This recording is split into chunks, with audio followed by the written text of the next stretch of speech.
The diplomatic meeting. The conference room aboard Interstellar Embassy Station Nexus 7 buzzed with tension as representatives from 3 different species gathered around the massive crystalline table. Holographic star charts flickered above the surface, showing the contested Epsilon Prime system, where Terran colonists had been trapped by hostile raiders for weeks. Captain Sarah Blake adjusted her dress uniform and surveyed her alien counterparts. The Saurian diplomat, Ambassador Kethtar, stood nearly 8 feet tall with emerald scales that shifted color with his mood. Currently, they displayed a deep amber hue that Sarah had learned indicated skepticism.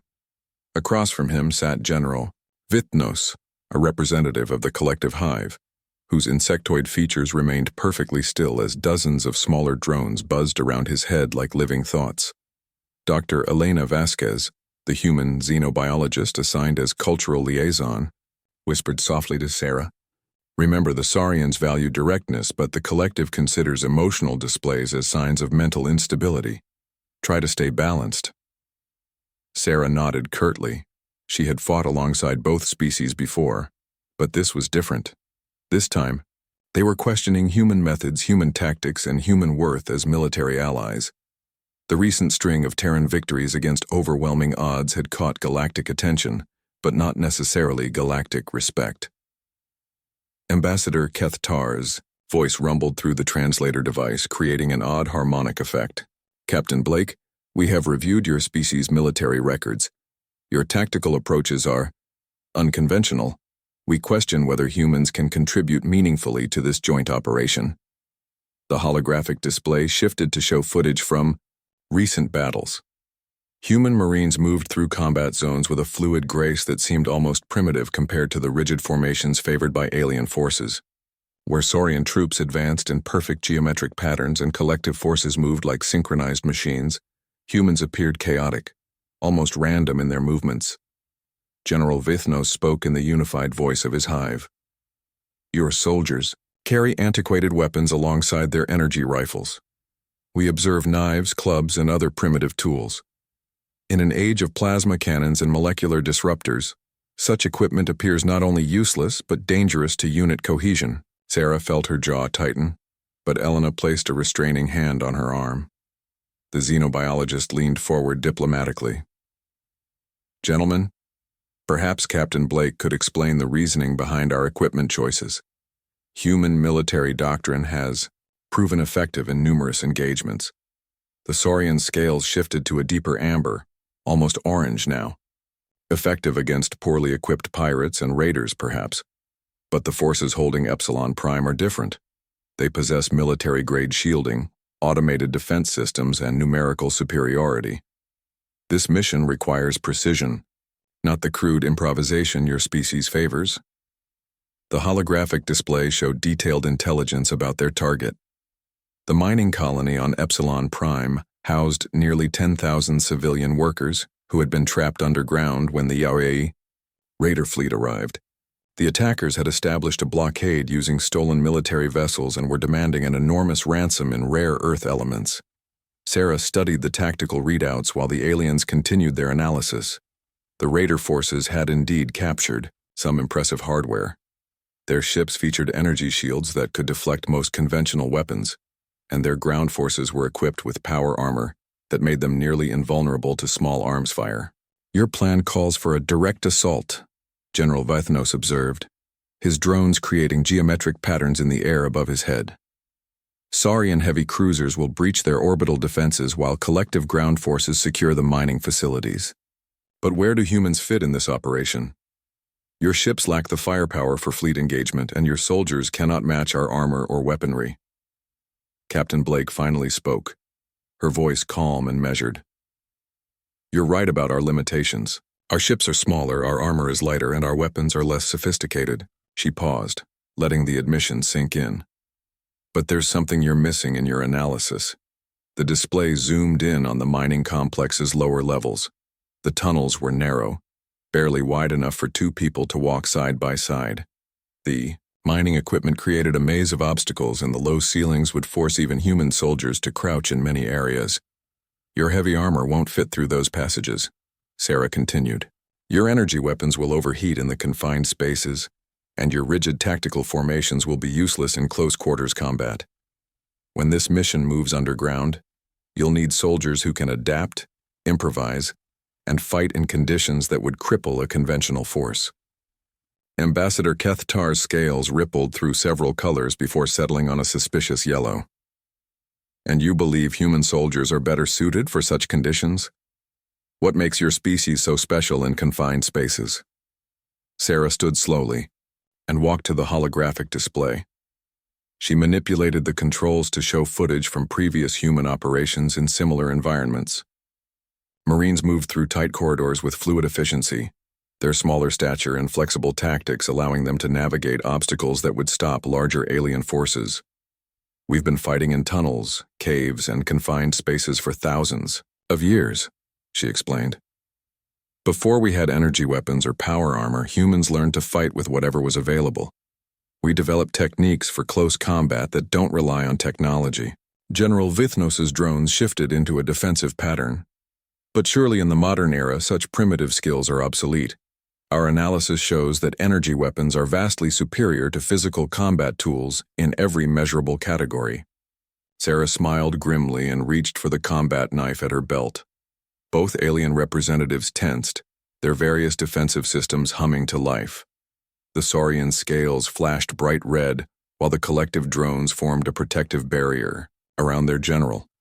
"May I demonstrate something?" Sarah asked, holding the knife loosely in her grip. Without waiting for permission, she flipped the blade and drove it deep into the crystalline conference table. The specially hardened material cracked with a sound like thunder, sending fractures racing across the surface. The silence that followed was absolute. Ambassador Kethtar's scales cycled through colors so rapidly they appeared to strobe. General Vithnos's drones froze in perfect stillness, their collective mind processing this unexpected display. "Plasma weapons overheat," Sarah said simply, leaving the knife embedded in the table. "Energy cells run dry. Power armor fails when its systems are damaged. Electronic targeting computers malfunction under interference." She gestured to the cracked table. "But this doesn't need batteries. It doesn't have moving parts to jam. It doesn't rely on computer chips or energy conduits. And most importantly, it works as well in the hands of a frightened civilian as it does for a trained Marine." Dr. Vasquez took up the explanation, her scientific background lending credibility to Sarah's demonstration. Human military doctrine emphasizes redundancy and adaptability.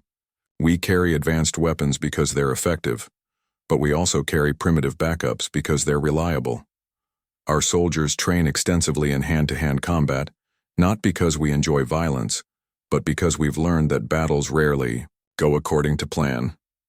The holographic display shifted to show more detailed footage of human combat operations. In battle after battle, Marines could be seen adapting to changing conditions, using damaged equipment in creative ways, and continuing to fight effectively even when their high-tech gear failed. Ambassador Kethtar finally spoke, his voice subdued. "Your soldiers continue fighting even when victory appears impossible. Our analysis shows numerous engagements where human forces faced overwhelming odds yet achieved their objectives." "Because giving up isn't an option," Sarah replied. "Those miners on Epsilon Prime aren't just mission parameters to us. They're people with families, dreams, and lives worth saving. Human soldiers don't fight for tactical advantage or strategic position. We fight for each other." General Vithnos's unified voice carried a note of confusion. "But such emotional investment must compromise tactical efficiency. The collective has analyzed numerous scenarios where emotional decision-making leads to suboptimal outcomes." Sarah pulled her knife from the table and returned it to its sheath. "You're thinking about this wrong. Emotion doesn't make us weaker. It makes us unpredictable. When a human soldier's equipment fails, we don't shut down or retreat to regroup. We get angry. We get creative. We pick up rocks, broken pipes, or whatever's available and keep fighting." The display showed footage of human Marines improvising weapons from mining equipment, using damaged vehicles as cover, and turning environmental hazards into tactical advantages. In one particularly striking sequence, a Marine used a broken piece of drilling equipment to take down an armored raider despite being outgunned and outnumbered. Dr. Vasquez added her scientific perspective. Human evolution occurred in an environment where adaptability was the key to survival. We're generalists by nature, capable of learning new skills quickly and applying existing knowledge to novel situations. Our military training builds on those natural abilities. Ambassador Kethtar's scales had settled into a thoughtful blue-green pattern. Your proposal for the Epsilon Prime operation suddenly makes more sense. While our forces engage the raiders in conventional battle, human teams would infiltrate the mining complex using unconventional tactics. Exactly, Sarah confirmed. Your ships and soldiers are perfect for the frontal assault. You'll draw their attention and force them to commit their heavy units. Meanwhile, small human teams will navigate the underground passages, neutralize interior defenses, and secure the civilians. Will be your insurance policy when the high-tech solutions inevitably encounter problems they weren't designed to handle. General Vythanos processed this information through his collective consciousness. The Hive acknowledges the logic of this approach. Redundant systems increase mission success probability. However, we question whether human soldiers can effectively coordinate with our forces during the operation. Sarah gestured to Dr. Vasquez. That's why we have cultural liaisons. Elena will coordinate between our forces during the mission. She speaks both your languages and understands your tactical preferences. More importantly, she knows how humans think and can translate our apparently chaotic methods into terms you'll understand. The conference room's atmosphere had shifted, dramatically. Where there had been skepticism and dismissal, now there was curiosity and grudging respect. The aliens were beginning to understand that human primitiveness wasn't a weakness to be overcome, but a strength to be leveraged. Ambassador Kethtar stood to his full height, his scales now displaying the deep purple that indicated respect among his people. Captain Blake, the Saurian Republic formally agrees to this joint operation. We look forward to observing human tactics in action. General Vythanos's drones arranged themselves in a pattern that the collective used to signify agreement. The Hive concurs. This collaboration will provide valuable data about human military capabilities. We anticipate attacks. As the three species began detailed mission planning, Sarah couldn't shake the feeling that this operation would be more significant than any of them realized. The galaxy was about to learn what humans were really capable of when everything went wrong. The mission unfolds. 3 days later, the joint task force dropped out of hyperspace at the edge of the Epsilon Prime system. Captain Sarah Blake stood on the bridge of the human frigate Relentless, watching as Saurian heavy cruisers took position alongside sleek collective battleships. The sight should have been reassuring, but Sarah had learned to trust her instincts, and something felt wrong about this operation. "Captain," called Lieutenant Jenny Park from the communication station, "I'm picking up more raider ships than our intelligence indicated. Looks like they've been reinforcing while we were planning this operation." Through the main viewport, the contested world of Epsilon Prime hung like a brown jewel against the star field. The planet's surface was scarred by decades of mining operations, but those same industrial complexes now served as fortifications for the raider fleet. Energy signatures indicated they had established a defensive perimeter that would make any approach costly. Sergeant Mike Rodriguez approached from the Marine briefing room, his weathered face grim. "Ma'am, the boys are ready. We've got 12 teams prepared for tunnel infiltration and everyone's carrying full backup gear."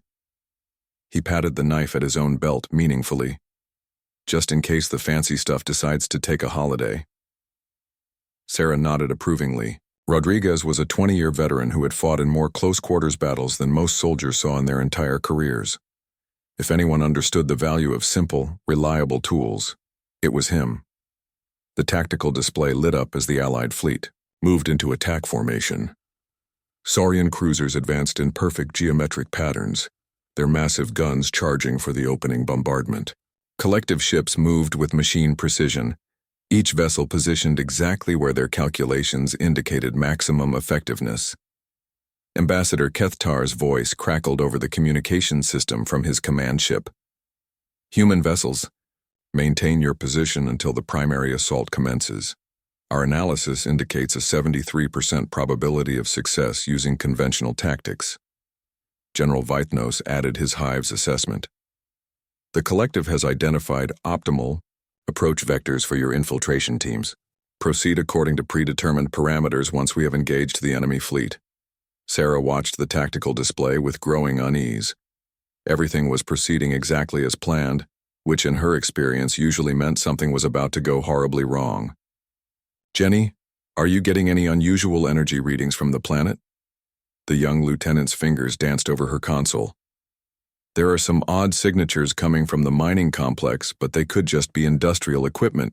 The raiders might be using the machinery to boost their defensive systems. The first phase of the attack began with spectacular precision. Saurian plasma cannons opened fire in synchronized volleys, their beams lancing across space to impact raider shields. The enemy vessels returned fire immediately, filling the void with energy discharges that lit up both fleets like deadly fireworks. Collective ships moved through the battle with calculated efficiency, their weapons targeting specific system vulnerabilities, identified by their collective intelligence. For the first few minutes, everything proceeded according to plan. The raider fleet was being pushed back, their defensive line beginning to buckle under the concentrated assault. Then the trap was sprung. Hidden among the mining equipment on the planet's surface, massive electromagnetic pulse generators activated simultaneously. The wave of energy that erupted from Epsilon Prime wasn't visible to the naked eye, but its effects were immediate and devastating. Saurian ships suddenly found their targeting systems failing. The elegant geometric formations dissolved into chaos as vessels lost coordination with their fleet command. Collective battleships, so dependent on their interconnected systems, began drifting as their hive mind connections were severed by the interference. "What the hell is happening out there?" Sarah demanded as she watched the Allied fleet's formation collapse. Lieutenant Park's voice was tight with concentration. Massive EMP burst from the planet's surface. It's continuous, not a single pulse. They've turned the entire mining operation into one giant jamming station. Our allies' ships are losing system after system. The raider fleet, apparently prepared for their own electromagnetic warfare, pressed their advantage immediately. Ships that had seemed damaged and retreating suddenly revealed hidden weapon systems and began methodically targeting the disabled Allied vessels. Ambassador Kethtar's transmission was filled with static and panic. "All ships, we are experiencing cascade system failures. Weapons offline, navigation compromised, request immediate assistance." General Vithnos's normally unified voice came through in fragments. "Collective consciousness disrupted. Individual ships operating. Isolation. Tactical coordination impossible." Sarah felt a cold smile spread across her face. This was exactly the kind of situation where human adaptability would shine. "Mike, get your teams ready for immediate deployment. Looks like we're going in while our allies are dealing with their technical difficulties." "Ma'am, shouldn't we wait for them to restore their systems?" Lieutenant Park asked nervously. "We're just one frigate against their entire defensive network." "That's exactly why we're going now," Sarah explained. "They'll be so focused on pressing their advantage against the big ships, they won't be watching for a small infiltration force. Mike, I want you to take half the teams directly to the mining complex. I'll take the others and hit their surface installations." Sergeant Rodriguez grinned fiercely. "Now you're talking my language, Captain. Leave the high-tech space battle to the aliens. We'll handle the dirty work down in the mud." The Relentless dropped toward the planet's surface, its smaller size and simpler systems allowing it to navigate through the electromagnetic interference that was crippling the larger vessels. The ship's hull shuddered as defensive fire reached out from the surface installations, but Sarah's pilot managed to weave between the energy beams with skill born of experience. "Dropping in 30 seconds, called the pilot over the intercom. "It's going to be a hot landing zone, people. Keep your heads down and move fast." The transport bay filled with the controlled chaos of Marines preparing for combat. Sarah checked her equipment one final time. Pulse rifle, backup energy cells, fragmentation grenades, and her ever-present combat knife. Around her, Rodriguez's veterans made their own final preparations, their movements economical and purposeful. The ship touched down with a jarring impact, and the bay doors exploded outward. Marines poured from the transport, immediately engaging raider forces that had been positioned to defend the landing zone. Energy weapons fire lit up the alien twilight, as both sides sought cover among the industrial equipment scattered across the mining facility. Sarah led her team toward the main power station, while Rodriguez took his Marines deeper into the underground tunnels. The plan was simple. Disable the EMP generators to restore Allied ship systems, then secure the trapped civilians before the raiders could execute them. The first indication that technology wasn't going to solve their problems came when Sarah's pulse rifle suddenly went dead in her hands. The continuous electromagnetic interference was affecting even shielded human equipment, causing random failures and system crashes. "Weapons check," she called over the squad communication system. Half her Marines reported similar failures, their sophisticated energy weapons rendered useless by the very jamming system they were trying to destroy. But instead of panic or confusion, Sarah's Marines adapted with the fluid grace that had puzzled their alien allies. Soldiers whose rifles had failed drew backup weapons, simple projectile firearms that used chemical propellants instead of energy cells. Others pulled out the knives, clubs, and improvised weapons that General Vaithnos had criticized as primitive. The raiders, expecting to face soldiers crippled by equipment failures, found themselves confronting an enemy that seemed to grow more dangerous as their technology failed. A Marine whose energy rifle died mid-firefight simply drew his sidearm and continued advancing. When the sidearm jammed, he pulled out a knife and closed to hand-to-hand range without hesitation. Sarah found herself face-to-face with a heavily armored raider whose power suit should have made him nearly invincible. His energy weapons were functioning perfectly, and his armor could deflect most conventional attacks. But as he raised his plasma rifle to fire, Sarah's knife found the small gap between his helmet and chest plate. "The armor's only as strong as its weakest point," she muttered, pulling her blade free and moving toward the power station entrance. Meanwhile, Rodriguez's teams were learning firsthand why human soldiers trained for tunnel fighting. The mining complex's lower levels were a maze of narrow passages, equipment-filled chambers, and blind corners where traditional military formations were useless. The raiders had positioned automated defense turrets throughout the tunnels, their sensors programmed to target anything that moved through the passages. But the same electromagnetic interference that was disrupting Allied ships was also affecting the targeting systems, creating gaps in the defensive coverage.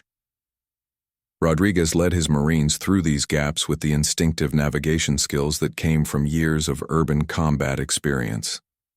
When they encountered obstacles, they improvised solutions using the mining equipment around them. A collapsed tunnel became a new route when enterprising Marines used shaped charges to blast through a maintenance shaft. A flooded passage was crossed using oxygen tanks as improvised flotation devices. "This is what we train for," Rodriguez explained to his squad, as they navigated a particularly challenging section. "When the plan falls apart, when the equipment fails, when everything goes wrong, that's when humans show what we're really made of." Above ground, Sarah's assault on the power station was proceeding with brutal efficiency. The raiders had expected their EMP field to cripple any attacking force, leaving them helpless targets for the defensive systems. Instead, they found themselves fighting soldiers who seemed to thrive in chaotic, technology-poor environments. A Marine whose armor's heads-up display had failed simply removed his helmet and continued fighting by sight and sound. When the squad's communication system was jammed, they reverted to hand signals and verbal commands. Every system failure was met with a human backup solution that didn't rely on electronics or computer systems.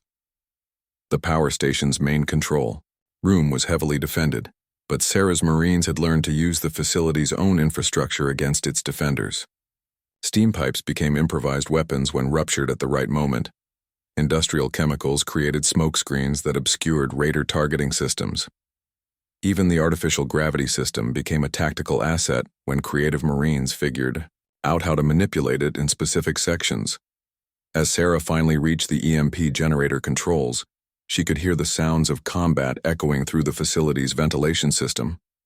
Rodriguez's teams had found the trapped civilians and were fighting their way back to the surface through passages that hadn't seen maintenance in decades. "Jenny, are you reading me?" Sarah called into her communicator, hoping the short-range systems were still functioning. "Loud and clear, Captain. The alien fleets are starting to restore some of their systems, but They're still operating at reduced capability. How long until you can shut down that jamming field? Sarah studied the control panel, which featured text in 3 different alien languages and symbols that meant nothing to her. This was exactly the kind of problem that would have stumped a rigid military doctrine, but human adaptability provided an elegant solution. Mike, I need one of those captured raiders up here, preferably one who knows how to operate this equipment. 10 minutes later, Rodriguez's team delivered a very cooperative prisoner, who was more than willing to shut down the EMP generators in exchange for being allowed to surrender to human forces rather than facing the wrath of the now recovering alien fleets. As the electromagnetic interference field collapsed, the tactical situation above Epsilon Prime shifted dramatically.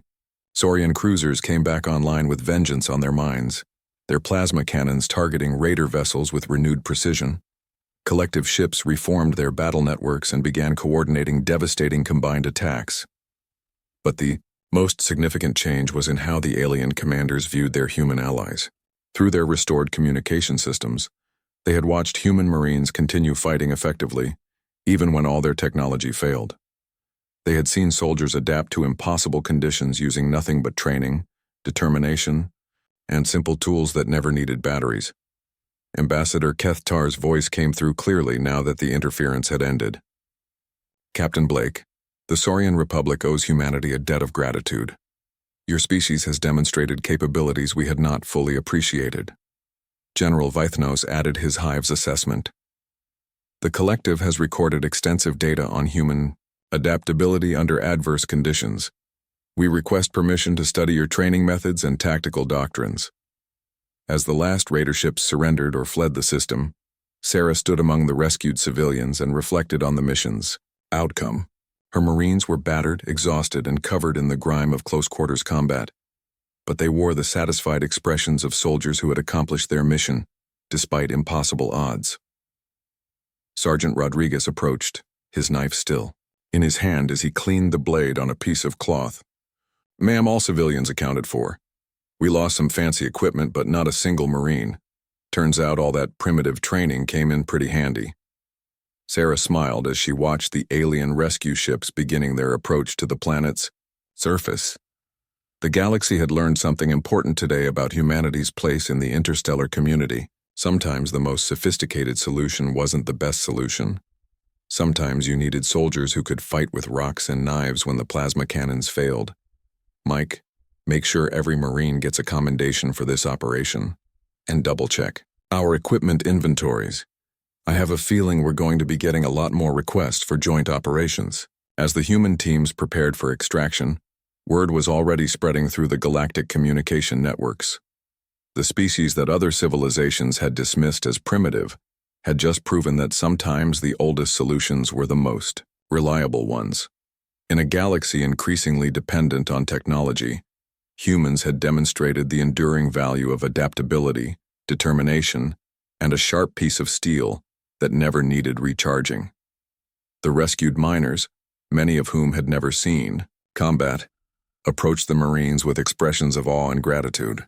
These weren't the technologically superior aliens they had expected to save them, but rather soldiers who looked remarkably similar to themselves, tired, dirty, and armed with weapons that their great-grandfathers would have recognized. And perhaps that was the most important lesson of all. In a universe full of wonders and advanced civilizations, sometimes salvation came not from the stars above, but from the simple human courage to never give up, no matter how primitive your tools might seem.